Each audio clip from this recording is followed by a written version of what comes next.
What happens when the most recognizable face in the world tries to do a good deed? On the condition that no one recognizes him? Get ready to witness the quiet battle Robin Williams fought, not on a massive floodlit stage, but in the dim light of a basement, just to be invisible. Brenda placed the industrial-sized can opener back on the rusty shelf, the sound of metal on metal echoing in the vast, damp basement. It was 5 in the morning. The city's affluent neighborhoods were not yet awake. But here, in the kitchen of St. Jude's shelter, the day had already begun its ruthless march. Brenda was 62. For 20 years, she had been the volunteer coordinator of this soup kitchen. In 20 years, she had seen every kind of phoniness, from the crocodile tears of wealthy benefactors to the angels who came for one day at Christmas to get their picture taken. For her, charity wasn't about smiling for cameras. It was about sorting frozen beans at the crack of dawn. Life, after 40, doesn't teach you lessons from a textbook. It just tests you, seeing how much you can endure. Brenda had emerged from most of these tests battered and bruised, but still standing. That morning, there was a tension different from the usual. The shelter's director, a serious man who was normally too cheap to spend a dime on a smile, had been on edge for 3 days. "Brenda," he had said yesterday, his voice barely a whisper. "We have a very special guest coming tomorrow, but this has to stay between us. Completely between us." Brenda had rolled her eyes. Special guest usually meant a local politician making a pre-election visit. This meant real work would be interrupted, and fake smiles would have to be served. "Who is it?" she'd asked, feigning indifference. "A senator?" The director hesitated. "No, bigger, and he has one condition. No press, no photos. No one is to know. He just wants to come and help with the service." "With us," Brenda let out a cynical laugh. "Help with the service? Great. Does he even know how to chop an apple? Or is he just going to smile and say, 'God bless you'?" The director insisted. "Brenda, I'm serious. The person coming is Robin Williams." Brenda froze for a moment. Robin Williams, Mork, the captain from Dead Poets Society, the wise man from Good Will Hunting. The man with the loudest laugh in the world was coming to this quiet, damp basement. "Why?" Brenda asked, suspicion taking over her voice. "Why here? There are shinier places to go for a tax write-off." The director confessed, "I don't know." His manager called.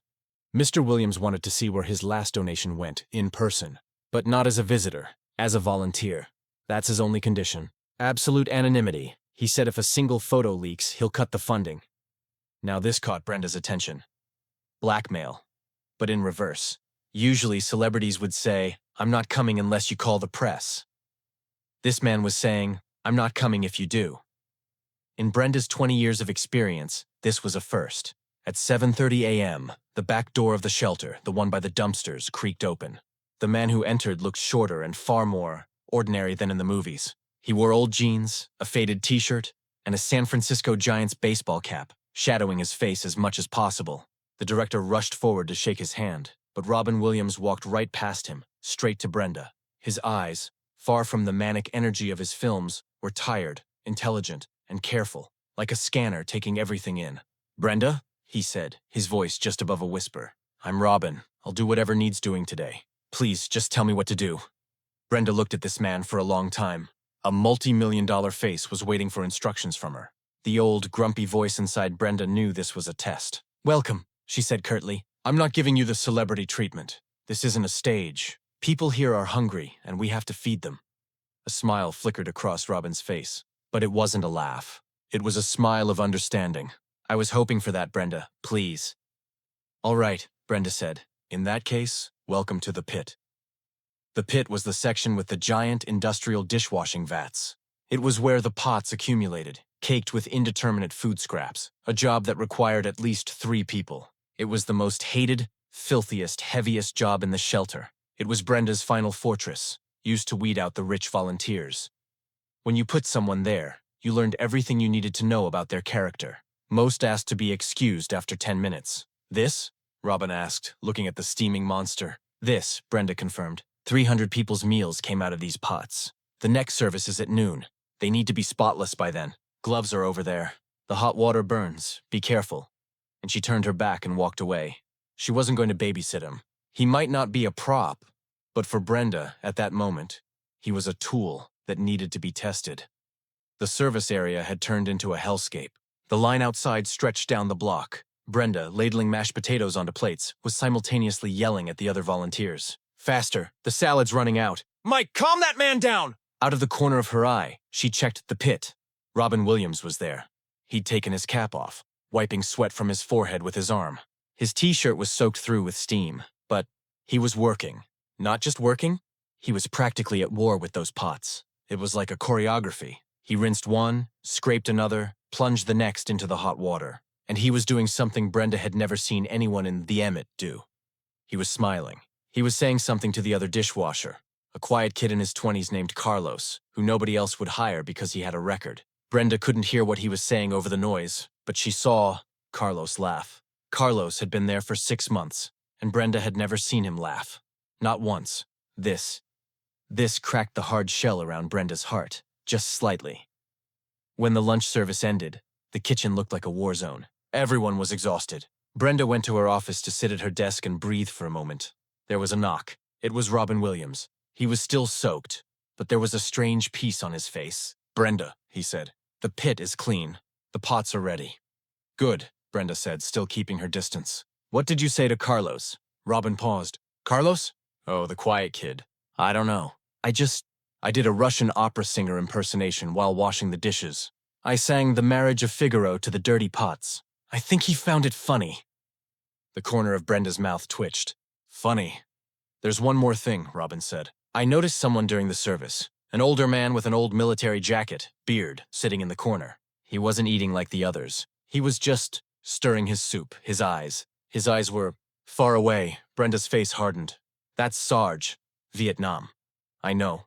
Robin's voice suddenly lost all its cheer. "My father was in the Navy, World War II. I know that look. That there, but not there look."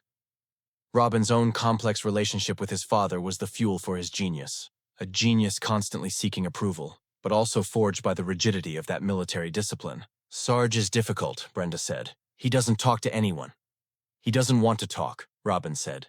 "He doesn't want to be seen, just like I didn't want to be today. But he didn't get to choose it. It was forced on him. I'm the lucky one." Robin pulled a crumpled piece of paper from his pocket. "I asked my manager for the shelter's full budget. You spend $800 a month on potatoes, but your budget for therapeutic support, for mental support for men like Sarge, is 0. Is that right?" Brenda was stunned. This man had been washing dishes and analyzing the shelter's accounting at the same time. "We're a soup kitchen, Mr. Williams," Brenda said wearily. "Not a mental hospital. We feed people's stomachs, not their souls." Robin stepped closer to the desk. His eyes locked onto Brenda's. In that moment, there was no clown in front of her. It was Sean McGuire, the therapist from Good Will Hunting. "But aren't they the same thing, Brenda?" he asked, his voice so sincere it shook Brenda's defenses. "When you feed a man's stomach, you give him the chance to live another day. But when you feed his soul, you remind him why he should live. Sarge doesn't need another bowl of soup. He needs someone to see him. Just like I needed no one to see me today." Brenda didn't know what to say. This man, in just a few hours, by washing dishes and philosophizing, had torn down all the hard, pragmatic walls she had built over 20 years. "What are you proposing?" Brenda asked, the harshness gone from her voice, replaced by curiosity. "Not right now," Robin said. "Right now, I have to go show Carlos a Terminator impression of how to dry pots faster." When the dinner service ended, it was 8 at night. Robin Williams had been on his feet for 13 hours. The shelter director appeared, holding that small, awkward plaque. "Mr. Williams," he said in a formal tone, "on behalf of St. Jude's Shelter, for your anonymous contributions." Robin raised his hand and silenced him. He smiled tiredly. No, he said. "Let's not do that. That wasn't our deal." The director was baffled. "But it's just a thank you." "A thank you?" Robin said. His eyes scanned the remaining volunteers in the kitchen.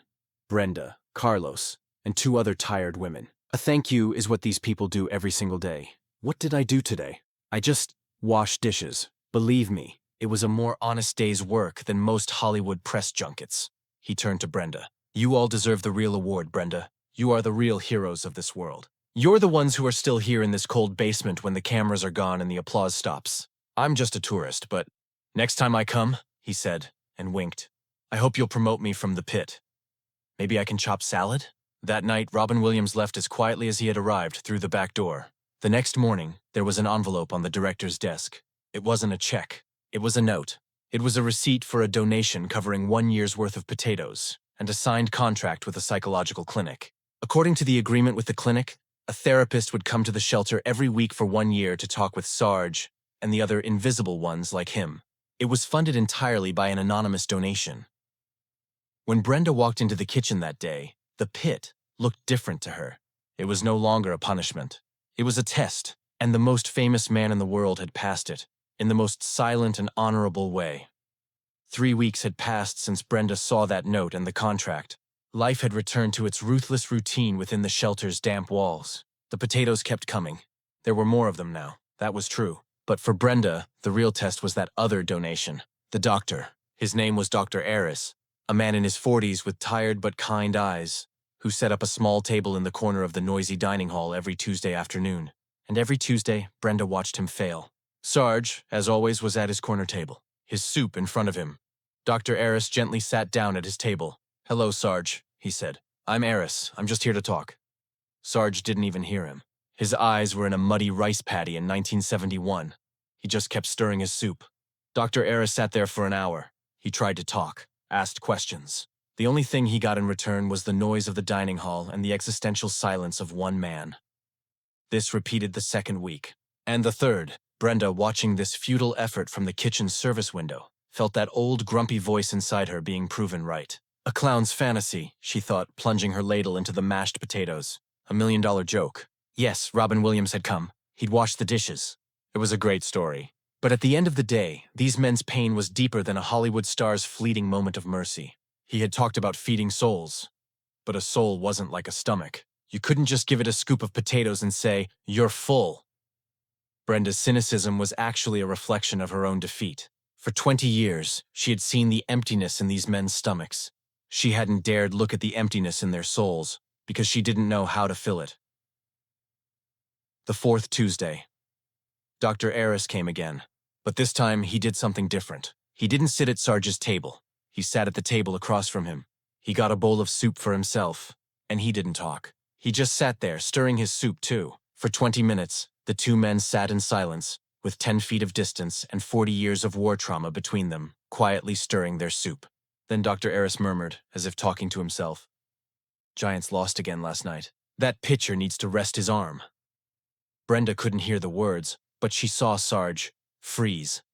The spoon stopped moving in the bowl. Slowly, as if forcing a rusty mechanism, Sarge lifted his head.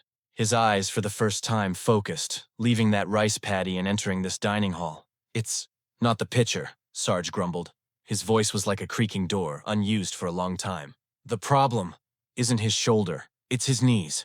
No balance." Dr. Eris didn't look surprised. He took a spoonful of his soup. "Balance, huh? Yeah, balance is always the problem."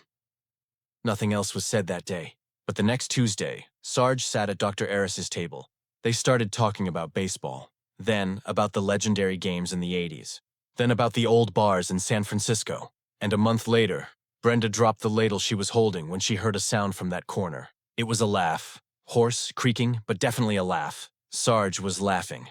The check Robin Williams had sent hadn't bought a therapy session. That check had bought the time needed to find balance. He was a clown wise enough to know that the path to a man's soul wasn't through his stomach, but sometimes through a baseball score. But the change wasn't limited to Sarge. In the kitchen, in the pit, something had changed too. Carlos, the quiet kid with a record, was now the chief of that area. Brenda had promoted him. He now taught the new volunteers how to clean those giant pots. One day, as Brenda passed the kitchen, she paused at the sound of Carlos's voice. A terrified 19-year-old volunteer was next to him.